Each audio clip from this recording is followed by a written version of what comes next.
This week we're going to have a look at social eating and also preventative eating. This is eating that we do when we're in a social occasion and we just blast through our boundaries, or we're tempted to, or when we are anticipating that we might be getting hungry and won't be near food. We might do what I call preventative eating. The link to Barb's Day 15 is below this video.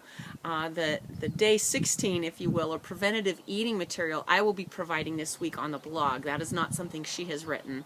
I'm going to try to provide for you something at least as of good quality as Barb's material, which will be my challenge this week. Anyway, oftentimes we feel pressure in a social setting to eat when we're not hungry. And it's great if we can plan our hunger so that when we are at a social occasion that we'll be ready to eat and we'll be ready to enjoy the food. Now, in Barb's material on Day 15, she does use some language that mentions kind of dieting food, a good food list or a bad food list. So I want you to just kind of put in your mind the fact that, okay, she was writing it for dieters, but we can take the principles still and realize that fortunately, in Thin Within, we get to eat regular food. We don't need to bypass regular food in favor of dieting food. Okay, but the trick is, for us, we're having to eat less of it. For instance, in a social setting, sometimes, like a church cleanup day, there's free pizza provided to workers, let's say, and where many of the workers will keep coming and going and grabbing another piece of pizza throughout, an hour or two, we might find that one piece of pizza is plenty for us and we're satisfied, and so we don't get to revisit the pizza box if we want to maintain our godly boundaries. We might only need one piece. That's a common situation in a social setting, or if we're at a Bible study or at a ball game, for instance. We might find that we don't need to eat, and it's kind of disappointment to us sometimes when everybody around us is eating and we're not. So sometimes there's a sense of pressure that we need to eat in order to kind of feel like we fit in. We want to maintain our 0 to 5 eating boundaries. There's this thought that Barb brings to the forefront that often saturates our thinking, and it's this idea that life is not fair. She points out that it's based on a lie that we can believe, that life is supposed to be fair.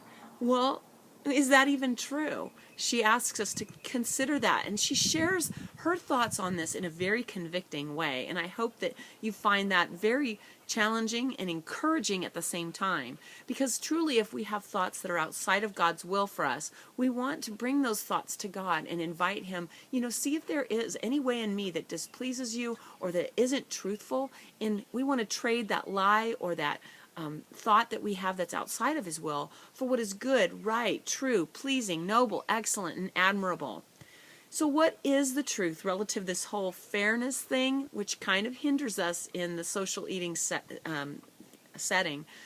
If life were to be fair, I just want to make this point right at the onset. If life were to be fair, I would deserve hell. I mean, we can talk about what food I would deserve. We don't even have to go there. What I would deserve is hell, because holy God and sinful person, I know that I do things that are outside of His best plan for me in my thinking, in my speaking, in my doing, or the things I don't do that He wants me to do and I say no. And holy God wouldn't be able to allow me into His presence if life were fair. I would be deserving of eternal separation from God. And so life is not fair, and actually I'm quite thankful for that fact that He gives me salvation through Christ. And so this whole idea that life should be fair, really we need to, Barb, it makes a compelling argument about that as well. I need to give that some serious thought. Do I really want life to be fair? No way, because if it were fair, I wouldn't be standing here right now, and I definitely wouldn't be getting to enjoy food between the wonderful boundaries of 0 and 5. So I want to challenge you this week. Keep renewing your mind, not just about your renewing of the mind goal, which you may have set or adjusted during the last 8 weeks, but ask God to show you as thoughts creep into your mind, or as they land there, obviously, what are some things I believe, God, that are not truthful, that are lies, that I need to renew my mind about? This can broaden. It doesn't have just to do with our eating. It can have to do with the people we interact with. Like for instance, if my children aren't doing, now just theoretically, if my son or my daughter doesn't come home for Christmas, I might feel like that would just be devastating. Well, what is true about that? I do not need to be taken captive by the thought that I just won't make it if they don't come home for Christmas. I miss them so much. Okay, that's just an example. Or if a certain person or a friend doesn't want the kind of friendship with them that I want with them, I can renew my mind about that. I feel like, well, I'm being rejected and I just can't take rejection, and those kinds of thoughts are runaway trains that they're going to take me captive if I don't grab a hold of them. I'm mixing my metaphors, I guess. And what I want to do is take those thoughts captive. And, the truth is, I will make it. The truth is, God never rejects me. The truth is, even if other people reject me, I have a wonderful Father in heaven who feels that who has declared that I am his precious beloved.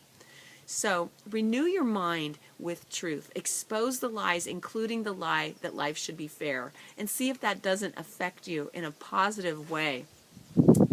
In Romans 8:32, Jesus says that we can know the truth and the truth will set us free. And that's a wonderful principle, and Barb makes mention of this as well. We have to be willing to do the hard work of rejecting the lies. We can't just keep telling, oh, but I deserve a donut, or I deserve a this, or whatever. Those are lies. Let's reject those lies and embrace instead the truth. And we will experience freedom in our eating, freedom in our living, freedom in getting rid of the dieting mentality or the obsession with numbers and weight and the size we are. Barb has us in her day 15 go into a social eating Bible study, and she's got some great hypothetical situations in her Bible study. So if you do that, if you actually go through her Bible study and her questions there about these hypothetical situations, you can kind of prepare in advance for some potential settings that you might be in where you might experience the temptation to eat outside of your boundaries. And this is really what I want to encourage you with this week. What are some potential social settings that you might find yourself in where you will be tempted to eat outside of your boundaries? Plan in advance. What will you do? What will you do to be willing not to? Bible study, renewing your mind. You could set the timer on your watch to go off every 15 minutes so that then you can, oh Lord, I dedicate what I'm doing right now to you. Those kinds of things can be very helpful. Setting yourself up for success, strategizing, making your environment one in which you can be successful if you have any opportunity to do that. So anyway, in that social eating Bible study, be sure you work through her questions or hypothetical situations in advance. I have an example of this, and that is tennis. I'm on several tennis teams, and we often eat together after the matches are over. And I found myself just yesterday, for the first time in a long time, mindlessly eating chips and salsa. I was not hungry. I was just watching a match finish, and I think I had some nervous energy going on, and so I munched. And, I didn't eat very many before I realized, wait a minute, here's an example of a social setting where I'm with other tennis players and they're visiting, and some of us are watching the matches that are continuing to go on, and I'm just mindlessly eating. Now, I could have strategized for success if I'd thought about it ahead of time. Frankly, I haven't been vulnerable to that for a while, and so I didn't even think ahead. I didn't plan ahead. Now I know better. What I could do is plan to not go up on that area. There's a little area that's a deck where we keep the food during the matches. Instead, I could go down courtside and get a seat down there if I wanted to watch the match. Or if I wanted to visit, I could stand off of the deck where there are chairs and things off of the deck, and I can visit with people. So I can actually provide myself with a boundary so that I don't break a secondary boundary, so I don't break my primary boundary of 0 to 5. Anyway, I just want to encourage you, do those questions in day 15 and come back later this week for my set of questions on preventative eating.